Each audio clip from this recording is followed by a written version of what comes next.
जय जगन्नाथ प्रिय दर्शक बंधु आपण केबे चिंता करिसंती कि आम घर अगणारे काउटीए का का कले आमे काहेकि कहूजे आज किए अतिथि आसिबे काहेकि पितृपक्षरे काऊ को खाद्य नदेले आमर पितृपुरुष तृप्त हुअंती नाही।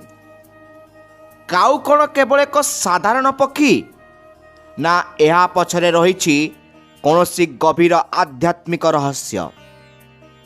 शास्त्र कहे काऊ हेउछि एमिति एक पक्षी जी जीवित मनीष एवं मृत्यु पर दुनिया मध्यरे एक सेतु सदृश काम करे।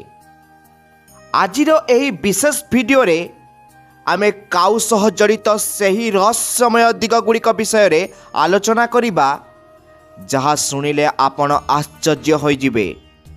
तेबे चलंतु शास्त्र पृष्ठा ओलटाई देखिबा काऊर महत्व कौन। हिंदू धर्मशास्त्र एवं पुराण अनुजाई काऊ को जमर दूत बोली कुहाजाए जे काऊ पाखरे एपरी एक शक्ति थाए जहा द्वारा से भविष्यत रे घटिबाकु थिबा घटना को आगुआ अनुभव करि पारे। आमर पूर्व पुरुष माने जेतेबेले शरीर त्याग करती से माने काऊ रूपरे पृथ्वी को आसी निज संतान मानक द्वारा निया जाइथिबा श्राद्ध अन्न ग्रहण करती बोली विश्वास रही। यह कौनसी अंधविश्वास नुहे बरम गरुड़ पुराण एवं शकुन शास्त्र यार विस्तृत वर्णना करा जाइछि। आपण माने हुए तो जानिथिबे शनिदेवंक वाहन मध्य काऊ। शनिदेव हेउछंती न्यायर देवता। काऊ को खाद्य देवा द्वारा शनिदेव प्रसन्न हुअंती एवं जीवनर अनेक दुख कष्ट दूर होइथाए। किंतु काऊ केवल शनिदेवंक सह जड़ित नुहे बरम मर्यादा पुरुषोत्तम प्रभु श्रीरामंक जीवनी सह मध्य यार संपर्क अछि। त्रेतया जुगर एक कथा अछि जेतेबेले देवराज इंद्रंक पुत्र जयंत एक काऊ रूप धारण करी माता सीता को कष्ट देइथिले।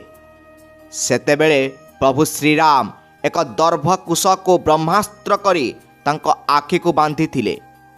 परे जयंत निज भूल बुझिपारी क्षमा मागिबारु प्रभु तांको वरदान देइथिले। कहिथिले तुमको दिया जाइथिबा भोजन पितृपुरुषंक पाखरे पहुँचीब।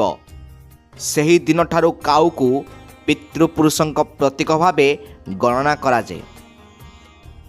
बंधुगण आध्यात्मिक दृष्टिकोण देखिले काऊ अत्यंत चतुर एवं संगठित पक्षी।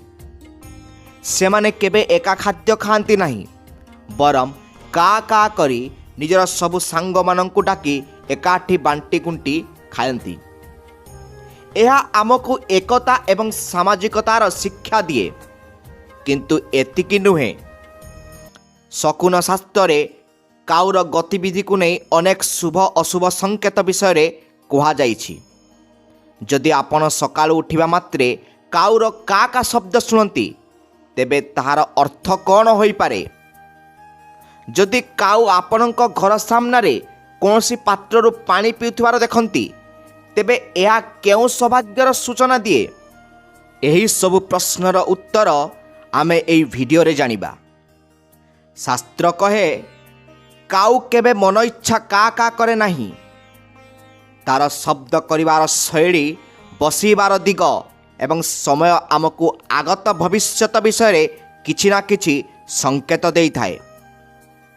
अनेक समय रे आमे काऊ को घोड़ाई दऊ किंतु से हुए तो आमको कौनसी विपदर रक्षा करने को आसी थाए। प्रकृतिर एई अद्भुत रचना को बुझिबा पई आमको टिके गभीर को जीवाकू पड़िबो।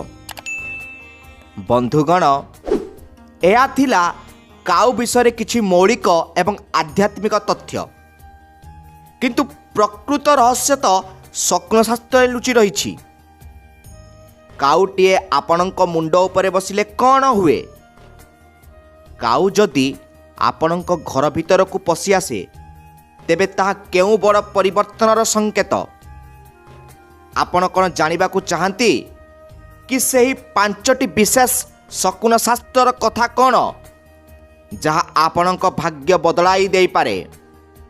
ଏହି ସବୁ ତଥ୍ୟ ଜାଣିବା ପାଇଁ ଭିଡ଼ିଓକୁ ଶେଷ ପର୍ଯ୍ୟନ୍ତ ଦେଖନ୍ତୁ। ବନ୍ଧୁଗଣ, ପ୍ରଥମେ ଆମେ କାଉର ଆଧ୍ୟାତ୍ମିକ ପୃଷ୍ଠଭୂମି ଏବଂ ପ୍ରଭୁ ଶ୍ରୀରାମଙ୍କ ସହ ଏହାର ସମ୍ପର୍କ ବିଷୟରେ ଜାଣିଲେ। ବର୍ତ୍ତମାନ ଆମେ ସେହି ରହସ୍ୟମୟ ଦିଗକୁ ପ୍ରବେଶ କରିବା ଯାହାକୁ ଆମେ ଶକୁନ ଶାସ୍ତ୍ର ବୋଲି କହିଥାଉ। ଆପଣ ଜାଣି ଆଶ୍ଚର୍ଯ୍ୟ ହେବେ ଯେ କାଉର ପ୍ରତ୍ୟେକଟି ଗତିବିଧି ଆମ ଜୀବନରେ ଆସୁଥିବା ସୁଖ ଏବଂ ଦୁଃଖର ପୂର୍ବାଭାସ ଦେଇଥାଏ। ତେବେ ଚାଲନ୍ତୁ ଜାଣିବା ସେହି 5ଟି ମୁଖ୍ୟ ଶକୁନ କଥା ଯାହା କାଉ ସହ ଜଡ଼ିତ ଏବଂ ଯାହାକୁ ଜାଣିବା ଆମ ସମସ୍ତଙ୍କ ପାଇଁ ଅତ୍ୟନ୍ତ ଜରୁରୀ। ପ୍ରଥମ ଶକୁନ ହେଉଛି ଅତିଥିର ଆଗମନ ଓ ଶୁଭ ସମ୍ବାଦର ସଂକେତ। ଆମ ଓଡ଼ିଆ ଘରର ପରମ୍ପରାରେ ଏହା ଅତି ସାଧାରଣ କଥା ଯେ ଯଦି କାଉ ଘରର ମୁଖ୍ୟ ଦ୍ୱାର କିମ୍ବା ପାଚେରୀ ଉପରେ ବସି ଉତ୍ତର କିମ୍ବା ପୂର୍ବ ଦିଗକୁ ମୁହଁ କରି ମିଠା ସ୍ୱରରେ କା କା କରେ, ତେବେ ବୁଝିବାକୁ ହେବ ଯେ ଘରକୁ କେହି ପ୍ରିୟ ଅତିଥିଙ୍କ ଆଗମନ ହେବାକୁ ଯାଉଛି। କିନ୍ତୁ ଶକୁନ ଶାସ୍ତ୍ର ଏହାଠାରୁ ଆହୁରି ଅଧିକ କିଛି କହେ। ଯଦି କାଉ ନିଜ ଥଣ୍ଟରେ କୌଣସି ଫଳ କିମ୍ବା ଖାଦ୍ୟଶସ୍ୟ ଧରି ଆପଣଙ୍କ ଘର ଉପରେ ବସେ, ତେବେ ଏହା ସଂକେତ ଦିଏ ଯେ ଆପଣଙ୍କୁ ଖୁବ୍ ଶୀଘ୍ର କୌଣସି ବଡ଼ ଧନଲାଭ କିମ୍ବା ଶୁଭ ଖବର ମିଳିବାକୁ ଯାଉଛି। ଏହା ସେହି ସମୟର ସୂଚନା ଯେତେବେଳେ ଆପଣଙ୍କ ଅଟକି ରହିଥିବା କାମ ସଫଳ ହେବାକୁ ଯାଉଛି। ପ୍ରିୟ ଦର୍ଶକ ବନ୍ଧୁ, ଏବେ ଜାଣିବା ଦ୍ୱିତୀୟ ଶକୁନ ଯାହା ଜଳପୂର୍ଣ୍ଣ ପାତ୍ର ଏବଂ ସୌଭାଗ୍ୟ ବିଷୟରେ। ଯଦି ଆପଣ କୌଣସି ଗୁରୁତ୍ୱପୂର୍ଣ୍ଣ କାମରେ ବାହାରକୁ ଯାଉଛନ୍ତି ଏବଂ ସେହି ସମୟରେ ଦେଖନ୍ତି ଯେ ଏକ କାଉ କୌଣସି ପାତ୍ରରୁ ପାଣି ପିଉଛି, ତେବେ ଏହାକୁ ଅତ୍ୟନ୍ତ ଶୁଭ ବୋଲି ମାନନ୍ତୁ। ଏହାର ଅର୍ଥ ଆପଣ ଯେଉଁ କାମ ପାଇଁ ଯାଉଛନ୍ତି ସେଥିରେ ଆପଣଙ୍କୁ ନିଶ୍ଚିତ ସଫଳତା ମିଳିବ। ଶାସ୍ତ୍ର ଅନୁସାରେ ପାଣି ପିଉଥିବା କାଉ ଦେଖିବା ମାନେ ଆପଣଙ୍କ ଉପରେ ପିତୃପୁରୁଷଙ୍କ ଆଶୀର୍ବାଦ ରହିଛି ଏବଂ ଆପଣଙ୍କ ଯାତ୍ରା ମଙ୍ଗଳମୟ ହେବ।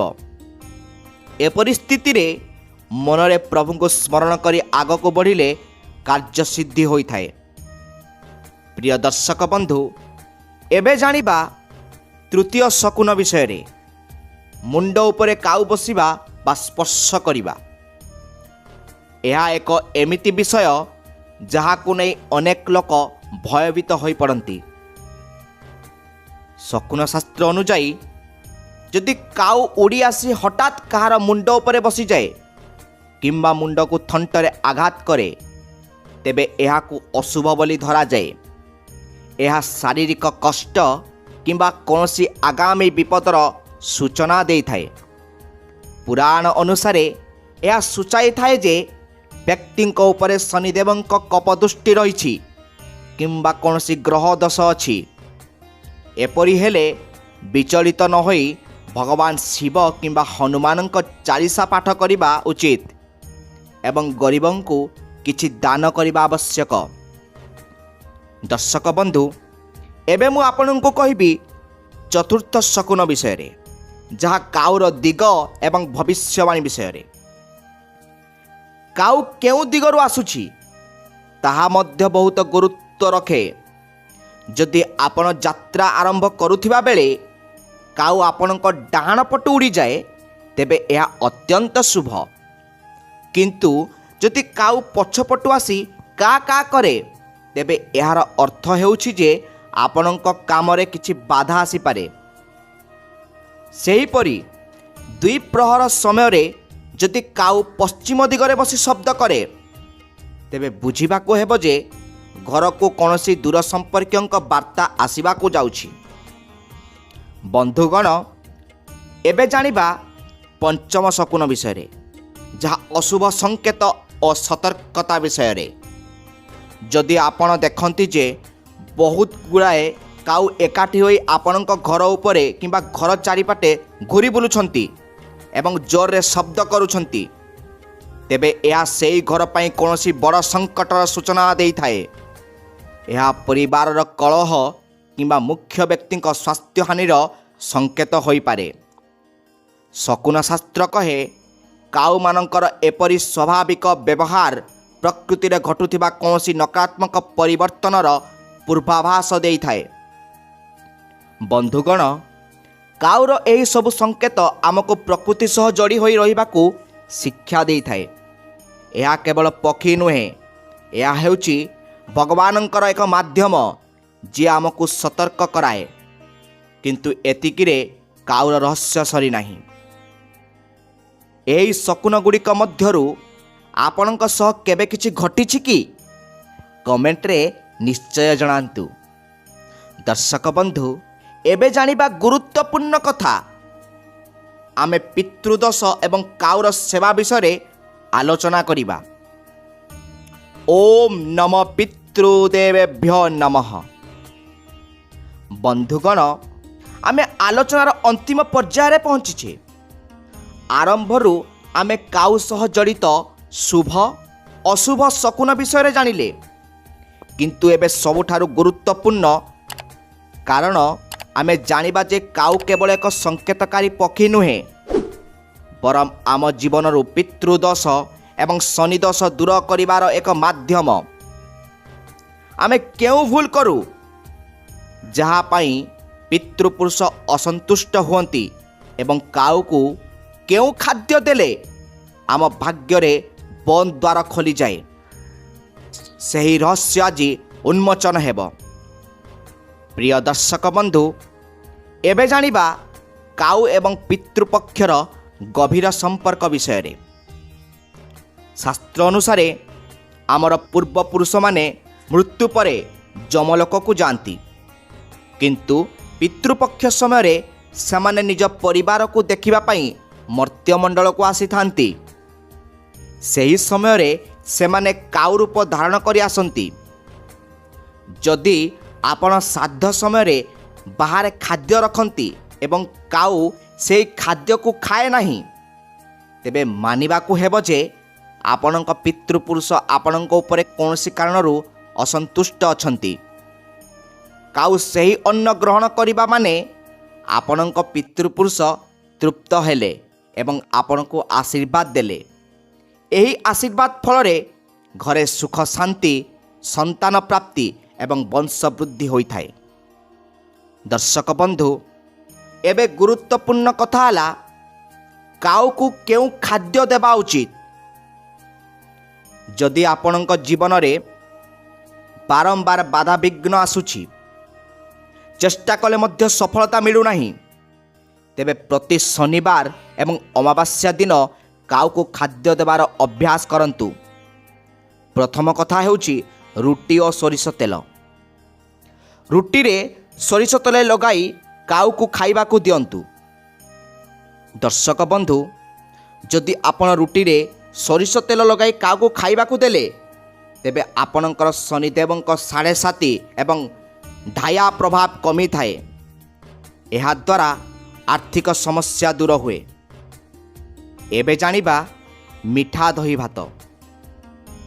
ଯଦି ଘରେ ସବୁବେଳେ କଳହ ଲାଗି ରହୁଛି, ତେବେ କାଉକୁ ମିଠା ଦହି ଏବଂ ଭାତ ମିଶାଇ ଖାଇବାକୁ ଦିଅନ୍ତୁ। ଏହା ପିତୃଦୋଷରୁ ମୁକ୍ତି ଦେଇଥାଏ।